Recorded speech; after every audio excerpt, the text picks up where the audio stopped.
Welcome সকলকে বিবি Kundu HSR কমার্সের test paper 2023-2024 এর নতুন একটা অ্যাকাউন্টেন্সি সলিউশন ভিডিও নিয়ে কিন্তু আমি চলে এসেছি। তোমরা আমাকে অনেকেই বলেছিলে যে ইংলিশ ভার্সনের ওপর এমসিকিউ ভিডিও করতে, তো আমি যে পার্টগুলো আজকে করাবো সেখানে মেইনলি ইংলিশই আছে, তবে বাংলাও আছে, তো আমি কিন্তু সেগুলো সলভ করিয়ে দিচ্ছি। তো চলো দেখা যাক। দেখো 459 পেজে যে এমসিকিউ আছে, তো ওখানেই আমি আজকে এমসিকিউগুলো সলভ করাবো। আচ্ছা, 459 পেজে চলে এসেছি। তো দেখো ফার্স্ট কোশ্চেন কি আছে, interest on capital of a partnership firm is কী হবে, এক্সপেন্সেস। আর বাংলায় কোনো অংশীদারি কারবারের মূলধনের ওপর সুদ হলো খরচ। Next, in absence of partnership agreement the profit sharing ratio among the partners as per partnership act will be কী হবে, 1:1:1। মানে অংশীদারি চুক্তিপত্র না থাকলে অংশীদারদের মধ্যে মূলধন বন্টন হবে 1:1:1 অনুপাতে।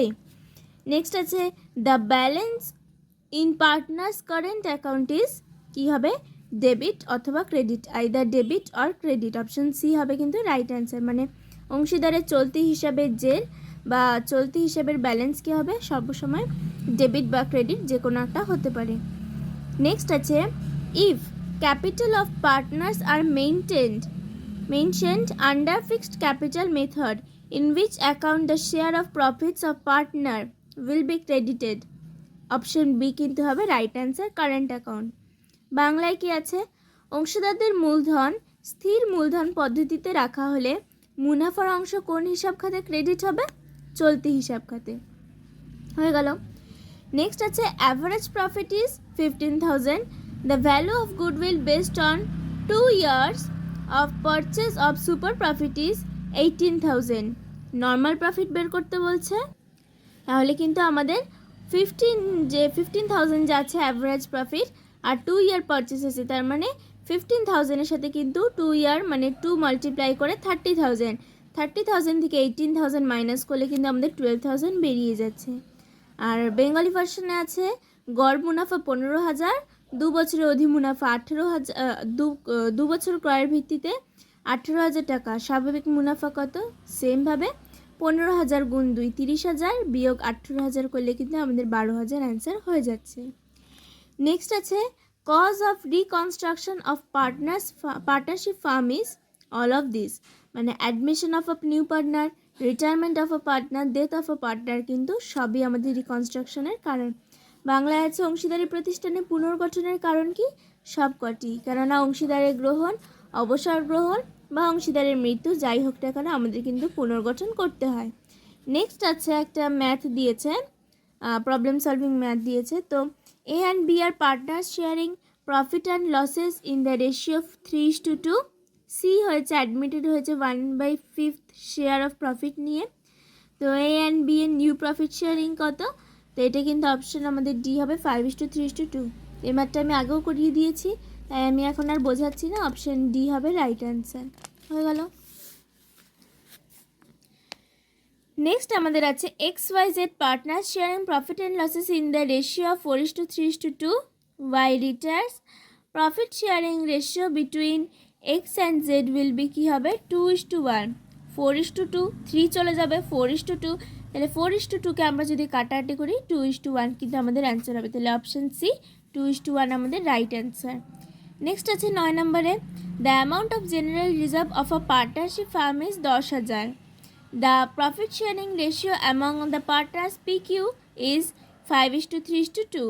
The share of reserve of Q and R together is কি হবে, ইকুয়াল টু P বা বাংলায় হবে P এর সমান। হয়ে গেল। নেক্সট আমাদের আছে the share of goodwill of a retiring partner is adjusted through the capital accounts of the remaining contributing partner is option C gaining ratio। বাংলায় একজন অবসর গ্রহণকারী অংশীদারের সুনামের অংশ অবশিষ্ট চালু অংশীদারদের মূলধন হিসাব খাতে যে অনুপাতে মিলকরণ করতে হয় তা হলো প্রাপ্তি অনুপাত। নেক্সট আছে সিকিউরিটিস প্রিমিয়াম ইজ শোন। সিকিউরিটিস প্রিমিয়াম কোথায় দেখানো হয়, on the liability side of balance sheet. Securities প্রিমিয়ামকে দেখানো হয় উদ্বর্তপত্রের দায়ের দিকে। নেক্সট আছে একটি যৌথ মূলধনী কোম্পানির বৈশিষ্ট্য কি? সবকটি, কারণ আইনগত পৃথক সত্তা, চিরন্তন অস্তিত্ব, সীমিত দায় সব কিন্তু আমাদের যৌথ মূলধনী কোম্পানির বৈশিষ্ট্য। আর ইংলিশ ভার্সনে the feature of joint stock company is কী হবে? অল অফ দিস, মানে separate legal entity, perpetual existence বা লিমিটেড লাইবিলিটি সবই কিন্তু আমাদের জয়েন্ট স্টক কোম্পানির ফিচার্স। নেক্সট আমাদের আছে if 5,000 equity share of 100 each are issued at premium of 5%, then total of money received in কী হবে? 5,25,000 বা 5,25,000, কেননা 5,000 মাল্টিপ্লাইড বাই 100 বাই 105 করলে পরেই কিন্তু আমাদের 5,25,000 বেরিয়ে যাবে। মানে প্রিমিয়াম যেহেতু 5% দিয়েছে, তাই আমাদের 100 + 5 মানে 105 করে কিন্তু ডিভাইড করতে হবে। তাহলে মেইন আমাদের ইকুয়েশন কি হলো? 5,000 মাল্টিপ্লাইড বাই 100 ডিভাইডেড বাই 105। সেমভাবে বাংলাতেও তাই দেওয়া আছে, এটা দেখে নিও। নেক্সট আছে if share of nominal value 10 on which 7 has been called out, 5 has been paid, the forfeiture share capital account should be debited by 7 টাকাই হবে, 7 রুপিসই কিন্তু হবে, কারণ যেটা আমাদের কল্ড হয়েছে সেটাতেই কিন্তু আমাদের ফরফিচার করতে হয়। তো সেমভাবে বাংলাতেও অভিহিত মূল্য শেয়ারে 7 টাকা তলব করা হয়েছে, যেটা আমাদের তলব করা হয় সেটাই কিন্তু আমাদের সেই টাকাতেই কিন্তু বাজেয়াপ্ত করা হয়, তার মানে 7 হবে অ্যান্সার। নেক্সট আছে profit on reissue of ফরফিটেড share is transfer two capital reserve account. বাজেয়াপ্ত শেয়ারের পুনর্বিলি কোথায় করা হয়? বি নাম্বার হবে মূলধন সঞ্চিতি হিসাব খাতে। Next share issue at price more than face value, face ভ্যালুর থেকে মানে বেশি টাকায় যদি ইস্যু করি তাহলে আমরা সেটাকে কি বলি? অধিহারের শেয়ার বিলি, বা আমরা ইংলিশে বলি issue of share at a premium. নেক্সটও একটা প্রবলেম সলভিং ম্যাথ দিয়েছে। Mister X holds 800 equity shares 10 each issued at par, he face to pay call money 3 টাকা 3 per share and shares are forfeited, সেই শেয়ারগুলো ফরফিট হয়ে গেছে। তাহলে in this case amount credited to forfeited shares will be কত টাকা হবে? কিন্তু 5,600 টাকা আমাদের অ্যান্সারটা হবে। নেক্সট আছে ডিবেঞ্চার ইজ কী হবে? নান অফ দিস, কোনোটি না, কারণ ডিবেঞ্চার ওন ক্যাপিটাল না, কারেন্ট লায়াবিলিটি না, লোন ক্যাপিটালও কিন্তু না, ঋণপত্র আমাদের কোনোটি নয়, অ্যান্সার হবে, কারণ নিজস্ব মূলধন, চলতি দায় বা ঋণকৃত মূলধন কোনোটি কিন্তু না। তারপরে আছে আমাদের তুলনামূলক আর্থিক বিবরণীতে যে বছরকে ভিত্তি করা হয় বা কম্পারেটিভ ফাইন্যান্সিং স্টেটমেন্টে কোন ইয়ারটাকে বেস করে আমাদের কম্পারেটিভ স্টেটমেন্ট বানানো হয়? কী হবে? Previous year. চলতি অনুপাতের আদর্শ মান কত? 2:1, বা the standard of current ratio is 2:1। Next আছে the standard of liquid ratio বা তাড়িত অনুপাতের আদর্শ মান কত হবে? 1:1। নেক্সট একটা প্রবলেম সলভিং ম্যাথ দিয়েছে। Current ratio 3:1, working capital 1,20,000, current liability কত হবে? 1,20,000 কিন্তু হবে। নেক্সট আছে একটি মিশ্র অনুপাত বা mixed ratio is debtors turnover ratio, এটা কিন্তু আবার খুব ইম্পর্টেন্ট এই বছরের জন্য। নেক্সট আমাদের আছে দায় থেকে সম্পত্তির উদ্ধৃত অংশ হলো ক্যাপিটাল বা access of assets over liability is capital. নগদ প্রবাহ বিবরণের জন্য হিসাব নিকাশ আদর্শটি বা the accounting standard for cash flow statement is AS3। আমাদের কিন্তু এখানে এই পেজের সব হয়ে গেল। এবার চলো নেক্সট পেজে যাওয়া যাক। কারোর কোনোটা নিয়ে যদি ডাউট থাকে আমাকে কিন্তু অবশ্যই জানাবে, আমি কিন্তু সেটা কমেন্টে তোমাদের জানিয়ে দেবো, বা যদি দেখি ভিডিও করে জানাতে হচ্ছে তাও কিন্তু আমি জানিয়ে দেবো। তো নেক্সট পেজ আমাদের দেখো আছে 480, তো এখানে ইংলিশে দেওয়া আছে, তো আমি বেঙ্গলি মানেটাও বুঝিয়ে দিচ্ছি। তো চলো শুরু করা যাক। দেখো কি দিয়েছে, the ratio in which the profit or loss revaluation is to be distributed among the existing partner is old profit sharing ratio. Old profit sharing ratio, এখানে কিন্তু যেটা স্ল্যাশটা আছে ওটা ওল্ডের আগে হবে। বাংলা মানে কি বলেছে, যে রিভ্যালুয়েশনের যে টাকাটা সেটা আমরা কোন প্রফিট শেয়ারিং রেশিওতে ভাগ করি? পুরনো অংশে, মানে পুরনো অনুপাতে আমরা কিন্তু ভাগ করে দিই। Securities premium is capital profit, মানে সিকিউরিটিস প্রিমিয়াম কিন্তু আমাদের মূলধনী লাভ। নেক্সট আছে among the premium for goodwill which is brought in by the new partner is distributed among the old partner is sacrificing ratio। মানে প্রিমিয়ামের জন্য যে গুডউইলটা আনে সেটা আমাদের হচ্ছে পার্টনার্সদের মধ্যে ডিস্ট্রিবিউট কিভাবে হয়, তাদের স্যাক্রিফাইসিং রেশিওতে। নেক্সট আছে profit and loss appropriation account is a nominal account. Profit and loss appropriation account যেটা, সেটা হচ্ছে আমাদের নামিক হিসাব। নেক্সট আছে আইডিয়াল কারেন্ট, এখানে ইস্যু দিচ্ছে রেশিও হবে 1:1, মানে আমাদের আদর্শ তরল অনুপাত হচ্ছে আদর্শ চলতি অনুপাত 1:1।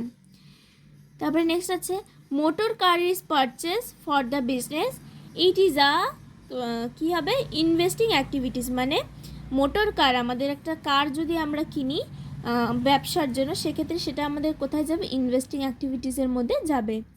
নেক্সট আছে minimum number of partnership required is, কত হবে, 2 জন। আমাদের একটা অংশীদারি কারবার চালু করতে সর্বনিম্ন কতজন লাগে, 2 জন।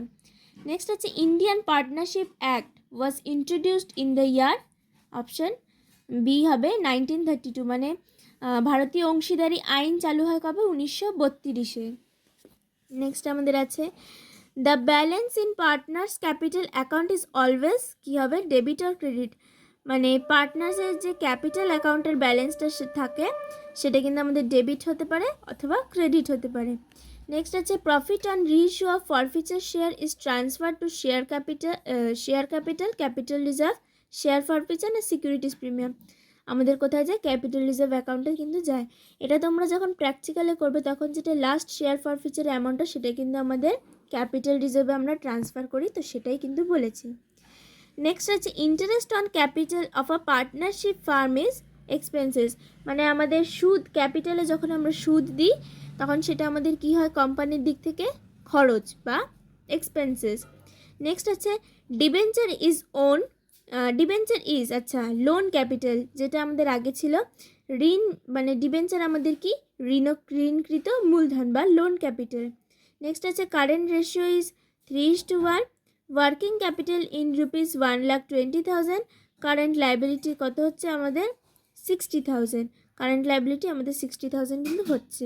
আচ্ছা এই কোশ্চেনটা একটা তোমাদের আগেও ছিল, দেখো এখানে কোথায় আছে, current ratio 3:1, working capital 1,20,000, current liability এটা কিন্তু 1,20,000 হবে না, এটা 60,000 হবে, ঠিক আছে। তো এখানে একটু ভুল ছিল, এটা কিন্তু 60,000 অ্যান্সারটা হবে। চলো নেক্সট যাওয়া যাক। Cash sales 40% of credit sales, if total sale is 2,80,000 then cash sale is কি 80,000 কিন্তু আমাদের হবে, হয়ে গেল। নেক্সট আছে forfeited share originally issued at a premium can be reissued, কী হবে, any of this, at par, at premium, at discount, যেভাবেই হতে পারে। মানে ফরফিটেড শেয়ার আমাদের ওই দামেই হতে পারে, প্রিমিয়ামেও হতে পারে বা ডিসকাউন্টেও হতে পারে, যে কোনোটাতেই হতে পারে। নেক্সট আছে interest on debenture is charge against, কী হবে, এগেনস্ট প্রফিট, প্রফিটের বিরুদ্ধে কিন্তু আমাদের ইন্টারেস্ট অন ডিবেঞ্চার চার্জ করা হয়। The balance of drawing account is always debit, drawings account আমাদের কী হয়, ব্যালেন্সে সবসময় ডেবিট হয়। Next if the gross profit ratio 12% on the cost price and the selling price is 2,24,000 then gross profit will be, কী হবে, 24,000, না sorry none of this হবে, নন অফ দিস কেন হবে, কারণ আমাদের যেটা গ্রস প্রফিট রেশিও থাকে, গ্রস প্রফিট রেশিওতে আমাদের কি করতে হয়, সেলিং প্রাইসের ওপরে গ্রস প্রফিট বাই যেটা আমাদের সেলিং প্রাইসটা থাকে মাল্টিপ্লাইড বাই 100% করতে হয়, তো সেক্ষেত্রে কিন্তু আমাদের নান অফ দিসই অ্যান্সার বেরোচ্ছে। নেক্সট আছে share allotment account is a কী হবে, পার্সোনাল অ্যাকাউন্ট, শেয়ার অ্যালটমেন্ট আমাদের কি ব্যক্তিক হিসাব। Next what is called the excess of actual profit over normal profit, normal প্রফিটের অতিরিক্ত আয়কে আমরা কী বলবো, super profit. Next the accounting standard which is followed for preparation of cash flow statement কি, অ্যাকাউন্টিং স্ট্যান্ডার্ড 3/AS3, আমাদের যেটা হিসাব নিকেশের আদর্শ মানটা যেটা আমরা ক্যাশ ফ্লোর জন্য ব্যবহার করি সেটা কিন্তু অ্যাকাউন্টিং স্ট্যান্ডার্ড 3। নেক্সট আছে an example of cash equivalent as long the an example of cash equivalent is, cash ইকুইভ্যালেন্টের আমাদের এক্সাম্পল কি হবে, ক্যাশ ইন হ্যান্ড, ক্যাশ ইকুইভ্যালেন্টের আমাদের কিন্তু ক্যাশ ইন হ্যান্ড হবে। নেক্সট আছে আমাদের cash flow statement is a কী হবে, ইনকাম স্টেটমেন্ট মানে ক্যাশ ফ্লো স্টেটমেন্ট, আমাদের আর্থিক বিবরণী। তো আমি কিন্তু এখানকারও এমসিকিউ শেষ করে দিলাম, 2 পেজের এমসিকিউ সলভ হয়ে গেল। আশা করি তোমাদের ভিডিওটা ভালো লেগেছে। ভালো লাগলে একটা লাইক, শেয়ার আর সাবস্ক্রাইব করে দিও। দেখা হচ্ছে নেক্সট ভিডিওতে।